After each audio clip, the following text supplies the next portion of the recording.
दोस्तों RT coaching classes में आपका स्वागत है। हम पिछला लेक्चर हमारा अधूरा रह गया था, तो हम यहीं से शुरुआत करते हैं।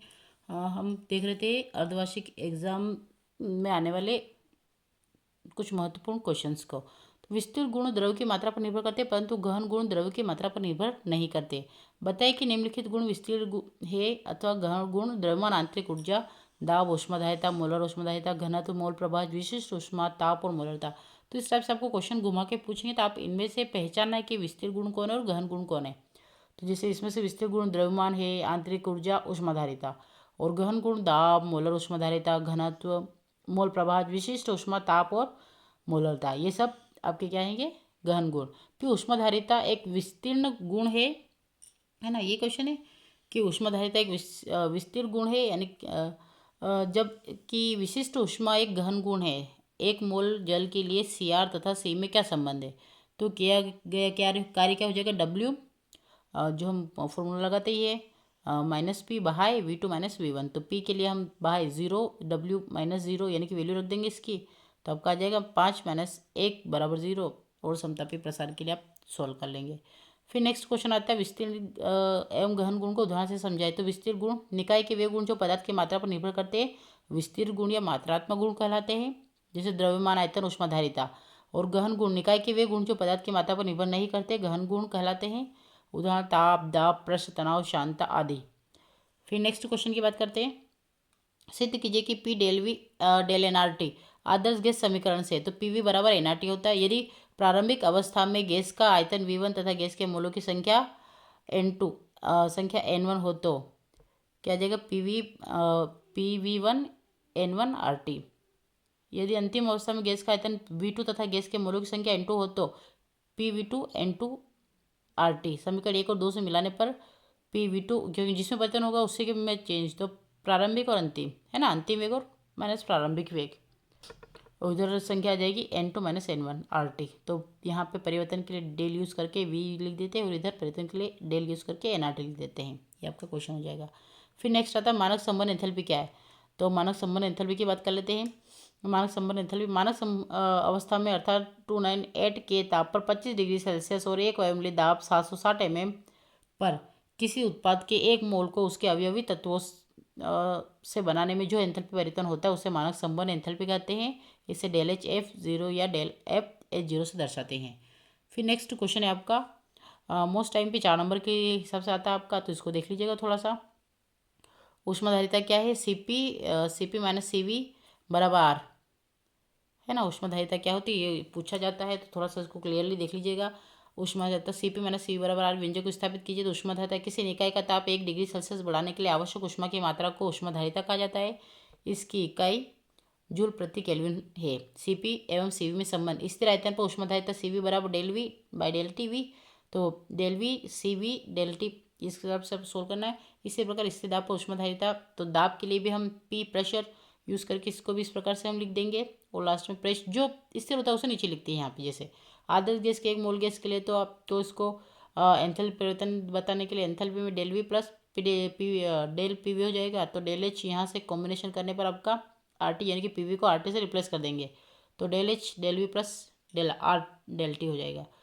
तो मान रखने पर जब इसका मान रखेंगे तो CP डेल T, और इसका मान क्या था हमारा, यहाँ पे देखो CV क्या था, CV डेल T। तो आपका आ जाएगा ये V की जगह पर और RT। तो डेल T से मान रखने पर CP बराबर CV प्लस R, और यहाँ से इधर आया तो माइनस का, तो CP माइनस का CV बराबर R हो जाएगा। फिर नेक्स्ट क्वेश्चन, हेस का स्थिर ऊष्मा संकलन नियम के अनुप्रयोग। तो हेस का स्थिर ऊष्मा संकलन नियम के अनुप्रयोग संबंध की एंथैल्पी का निर्धारण करने में, अपरूपीय संक्रमणों की एंथैल्पी का निर्धारण करने में, जल योजन के एंथैल्पी की गणना करने में, किसी अभिक्रिया के लिए एंथैल्पी परिवर्तन ज्ञात करने में, और बंद ऊर्जा के निर्धारण दहन की एंथैल्पी का निर्धारण करने में। फिर नेक्स्ट क्वेश्चन है आपका, निम्न आंकड़ों से CH4 की संबंध तथा एंथैल्पी डेल H का परिकलन कीजिए। तो इसमें आपका कॉम्बिनेशन कार्बन और ऑक्सीजन की रिएक्शन करने पर CO2 बनता है 97 केल्विन पर। यह क्वेश्चन है आपका। इस टाइप से आपको क्वेश्चन दिया जाएगा 4 नंबर के लिए, और उसको आप सोल्व करना है। तो यहाँ पे देखिए, यहाँ पे 2H2 प्लस O2 जोड़ना है आपको, तो खाली कुछ नहीं करना है। और यहाँ पे 2H2 दे रखा है, ये कॉम्बिनेशन 2H2 फिर O2 और 2H2 बनाना है आपको। तो आप डेल H क्या होगा ये कॉम में है ना, ज्ञात करना है। तो समीकरण 1 को 2 को जोड़ो, तो 1 और 2 को जोड़ो यानी कि इसको दोनों को जोड़ दिया तो आपका क्या माइनस माइनस है तो आपका क्या हो जाएगा 213। इन दोनों को जोड़ा तो डेल एच, और यहाँ पे कार्बन ऑक्सीजन CO2 है तो यहाँ पे 2H2O2 है। यहाँ से ये O2 और ये O2 मिलकर 2O2 बना रहा है, यहाँ से 2H2 और ये कार्बन का कार्बन ऐसा कैसा। अब इधर देखो CO2 था तो CO2 और 2H2 यानी पूरी रिएक्शन बन गई। अब समीकरण 4 में समीकरण 3 को घटा लो तो समीकरण 4 हमारी क्या बनी ये, और समीकरण 3 क्या बनी ये, तो इसमें से इसको घटाओ। तो यहाँ पे देखो हमने क्या लिखा, ये रिएक्शन लिखी, ये वाली सेम टू सेम यहाँ पे छाप देना है, उसके अंदर से फिर इसके नीचे इसको लिख देना है। तो यहाँ पे क्या आ गया आपका, कार्बन था आपका, यहाँ पे 2H2 और CH4 है तो यहाँ पे देखो कार्बन आया, लेकिन यहाँ से ये 2H2 था ये आया, अब वो इससे ये वाला कैंसिल हो गया और ये CH4 इधर चला क्योंकि इससे ये भी कैंसिल हो गया। क्लियर है, तो इससे ये गया, इससे ये गया, इससे ये गया, बचा क्या खाली C2H2 और इधर आ गया CH2। तो ये आपका आंसर देखो, ये माइनस माइनस था है ना, कॉम्बिनेशन बन रहा था। अब यहाँ पे माइनस माइनस, लेकिन जब यहाँ माइनस होता है तो यहाँ प्लस बनता है, जैसे यहाँ प्लस था माइनस बना इस टाइप से, तो यहाँ पे माइनस का 21 हो जाएगा। तो आपका ये आंसर आ जाएगा। अब नेक्स्ट क्वेश्चन की बात करते हैं। मुक्त ऊर्जा किसे कहते हैं, इसके गणितीय रूप की व्याख्या कीजिए तथा हेमहोल्ट्ज समीकरण गिब्स हेमहोल्ट्ज समीकरण लिखिए। अब मुक्त ऊर्जा किसे कहते हैं, तो ये इसके लिए मुक्त ऊर्जा इसे जी द्वारा दर्शाया जाता है। यह एक ऐसा ऊष्मागतिकी की फलन है जिसकी सहायता से किसी तंत्र के होने या चलने की संभावना और उसकी तात्कालिकता का आकलन किया जा सकता है। मुक्त ऊर्जा की परिभाषा निम्न प्रकार से दी जा सकती है।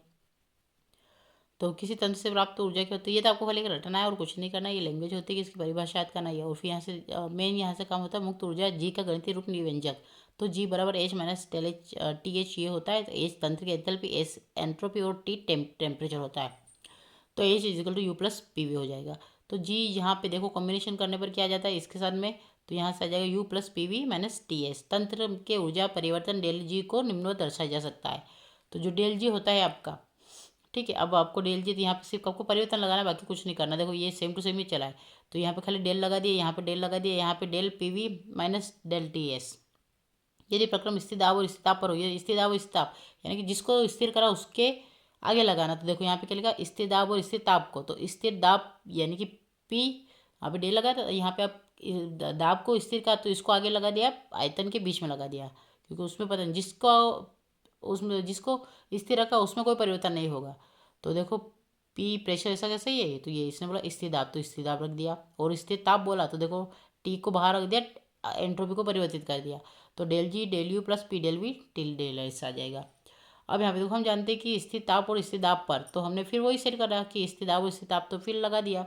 अब गिव समीकरण जी बराबर H माइनस TS को स्थिर ताप पर प्रारंभिक तथा अंतिम अवस्थाओं के लिए इस प्रकार लिख सकते हैं। आपको प्रारंभिक के लिए हम 1 1 लगा देंगे और अंतिम के लिए हम 2 2 लगा देंगे।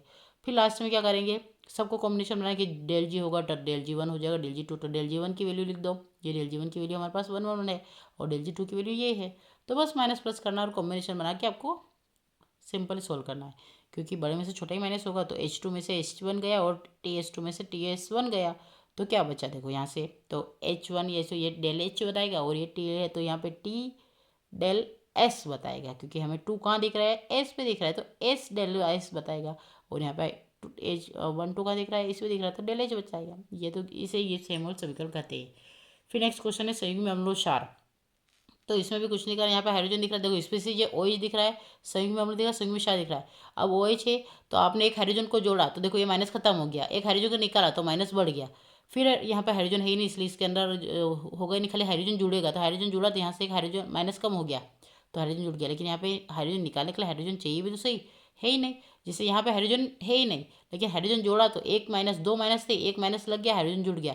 यहाँ पे हाइड्रोजन था तो एक हाइड्रोजन निकल गया, लेकिन हाइड्रोजन यहाँ पे हाइड्रोजन जुड़ेगा तो हम इसे बना ही नहीं सकते क्योंकि HNO2 है ना, नाइट्रिक अम्ल, और यहाँ पे NO2, तो यहाँ से हाइड्रोजन निकाल दिया, यहाँ से भी हाइड्रोजन ऐसे ही करा निकाल दिया, तो ClO4 तो एक माइनस लग गया। अब F माइनस है तो यहाँ पे एक H लगाया है तो HFCN माइनस है, तो मतलब माइनस प्लस देखना पड़ेगा, अगर माइनस है तो आपको हाइड्रोजन लगाना है, अगर माइनस नहीं है तो आपको हाइड्रोजन लगाने की जरूरत नहीं पड़ेगी, क्योंकि यहाँ पे है ही नहीं ना।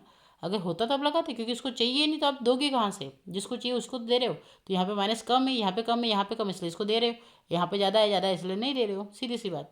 तो इसमें भी इस प्रकार से ही होगा, आप थोड़ा सा कॉम्बिनेशन बना के देख लीजिएगा। संयुग्म अम्ल मतलब संयुग्म क्षार प्लस H प्लस, तो ये संयुग्म क्षार के साथ में जुड़ जाना, संयुग्म क्षार संयुग्म अम्ल H प्लस।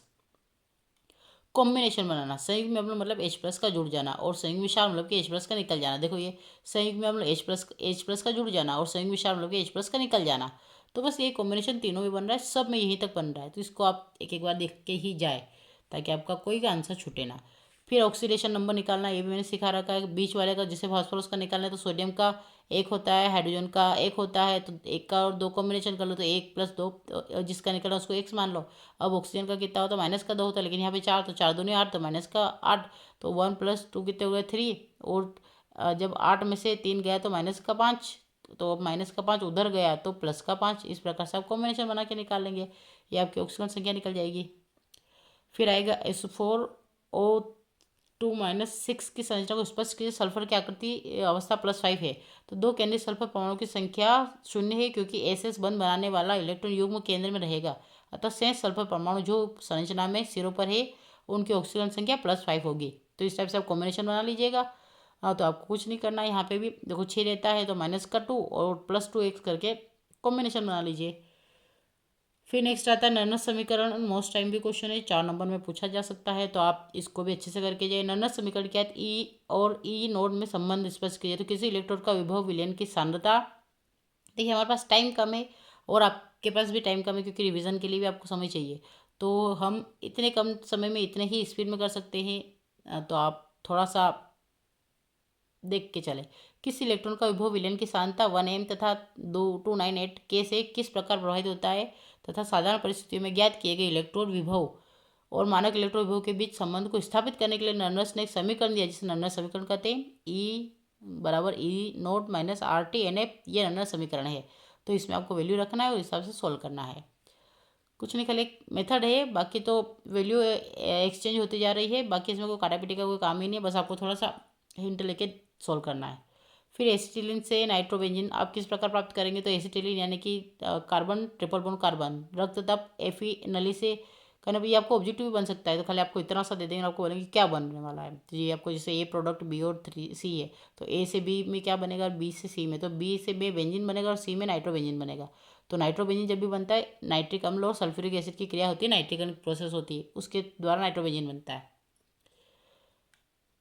फिर नेक्स्ट क्वेश्चन है आपका मार्कोनिकॉफ नियम। तो मार्कोनिकॉफ में भी आप थोड़ा सा ध्यान देखो, डबल बॉन्ड, डबल बॉन्ड को खाली तोड़ना है। डबल बॉन्ड तोड़ने के लिए आपको क्या करना है कि डबल बॉन्ड कहाँ जुड़ेगा, तो यहाँ पे तो सम्मित है, सम्मित से तो का मतलब नहीं, क्योंकि इधर से देखो 1 2 3 4, इधर से 1 2 3 4, तो किधर भी हाइड्रोजन किधर भी जोड़ दो, क्योंकि यहाँ पे भी सिंगल हो, यहाँ पे सिंगल है।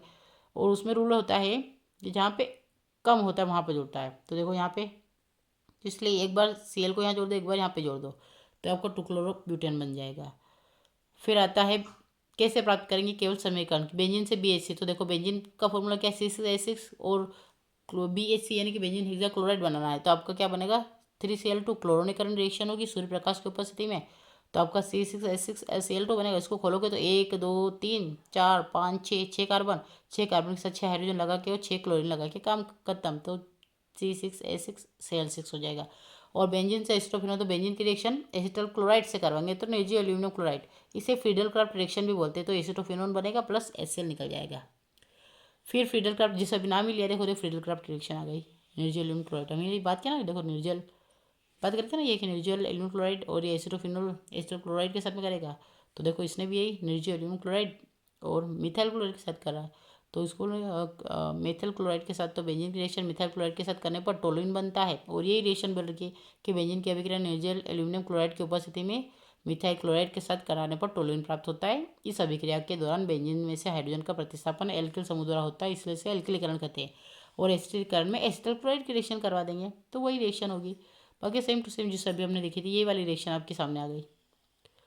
ठीक है, तो आपसे अगर इस टाइप से पूछ ले कि बेंजीन से एसिटोफिनोल किस प्रकार प्राप्त करेंगे, तो इस प्रकार से करेंगे। और आपको एसिटिलीकरण फ्रीडल क्राफ्ट रिएक्शन के द्वारा बनाए तो ये भी कर लेंगे। फिर ऊर्जा अभिक्रिया, तो 2 अणु एल्किल हैलाइड की अभिक्रिया सोडियम के साथ शुष्क ईथर की उपस्थिति में कराने पर एल्केन प्राप्त होता है। आपको तो कुछ नहीं करना है, देखो यहाँ पे CH3 है, तो यहाँ पे CH3 को जोड़ देना, यहाँ से इसको कॉम्बिनेशन निकाल लेना, तो 2NaCl निकल जाएगा। तो ये 2NaCl निकल गया और 2 को फिट कर दो। फिर नेक्स्ट आपका कैसे प्राप्त करेंगे, तो बेंजीन से BC है, तो मैंने सिखाई दिया। इसके नीचे देखो क्लोरो एथिन से PVC, तो क्लोरो एथिन का फॉर्मूला क्या है, जैसे पॉलीविनाइल क्लोराइड बोलते हैं इसको। तो NCH2 और डबल बॉन्ड CHCl, तो O2 उच्च ताप व दाब पर, तो ये आपका डबल बॉन्ड टूट जाएगा, तो एक Cl इधर जुड़ जाएगा, तो एक और कॉम्बिनेशन मार के आगे आगे बढ़ता जाएगा। इसे टेट्राफ्लोरोएथीन से टेफ्लॉन बनाना है, तो देखो इधर भी NF2 डबल बॉन्ड NF2 टेट्राफ्लोरोएथीन इसे बोलते हैं। तो उच्च दाब पर ही बनेगा, क्योंकि प्लास्टिक को तो हाई टेम्परेचर ही चाहिए ना, तो हाई टेम्परेचर के द्वारा ही इसको बनाएंगे। तो फिर इसको भी खाली सिंगल को डबल बॉन्ड को सिंगल में कन्वर्ट करना है, बाकी आप समझदार हैं। एक है आपका कोल्बे अभिक्रिया, ये भी पूछी जाती है लगभग पिछले साल नहीं पूछी थी, तो शायद इस बार संभावना बन जाए। तो कोल्बे की विद्युत अपघटन की अभिक्रिया को समीकरण सहित लिखिए। मोनोकार्बोक्सिलिक अम्ल के सोडियम या पोटेशियम लवण के साथ सांद्र जलीय विलयन का विद्युत अपघटन कराने पर, तो आपको तो खाली रिएक्शन देखनी है कि सोडियम एसीटेट की रिएक्शन जल से विद्युत अपघटन करने पर तो C2H6 बनता है, सोडियम हाइड्रोक्साइड CO2 और H2 निकल जाता है। और फिर एनोडीकरण कैथोडीकरण आप कर लीजिएगा, क्योंकि एनोड का इलेक्ट्रॉन जोड़ना होता है और इधर कॉम्बिनेशन करके बना लीजिएगा। तो ये आपका हो जाएगा हाइड्रोजन आयन इलेक्ट्रॉन ग्रहण कर हाइड्रोजन देता है। फिर हक्कल का नियम, तो हक्कल का नियम भी आप अच्छे से जानते हैं, जहाँ पे 4n+2 पर इलेक्ट्रॉन लग जाए, यानी कि हक्कल ने अनेक एरोमेटिक यौगिक का अध्ययन करने के पश्चात एक नियम प्रतिपादित किया, जिसे हक्कल का नियम कहते हैं। यानी कि समतली चक्रीय यौगिक एरोमेटिक होना चाहिए। समतली मतलब कि समान समान रूप से चलना चाहिए। देखो देखो, जैसे यहाँ पे बेंजीन है, तो बेंजोनोइड वे यौगिक जो एक या अधिक बेंजीन वाले युक्त होते हैं बेंजोनोइड कहलाते हैं। जैसे बेंजीन है, फिर डबल बेंजीन, एंथ्रासीन, तो एक बेंजीन को बेंजीन, दूसरे को नेफ्थेलिन, तीसरे बेंजीन को एंथ्रासीन बोलेंगे। और नॉन बेंजीन की बात होती है तो यहाँ पे कॉम्बिनेशन बनता ही नहीं, क्योंकि नॉन बेंजीन यहाँ पे देखो ये जैसे इसे क्या बोलेंगे आप, है ना, तो इसको हम बोलेंगे पिरिडीन। यहाँ पे 2 डॉट लगेंगे तो पिरिडीन, और ये हो जाएगा आपको थायोफिन। यानी कि सल्फर अगर 5 रिंग के साथ 5 मेंबर रिंग के साथ में तो थायोफिन, और पिरिडीन अगर हो तो ये नाइट्रोजन के साथ में, है ना। तो ये आपका अंतिम क्वेश्चन था। तो आई होप आपको लेक्चर अच्छा लगा होगा, और बस मेरा है कि आप पेपर अच्छे से लिखिए, सारी चीज़ों को पढ़ के जाए। लास्ट समय में इतनी स्पीड से करवाना मैंने सोचा कि आपका कम से कम थोड़ा बहुत तो फ़ायदा हो, तो आप एक बार इन क्वेश्चंस की अच्छे से स्टडी करके ही जाए। आई होप आपको ये क्वेश्चन देखने को मिले। Thank you for watching.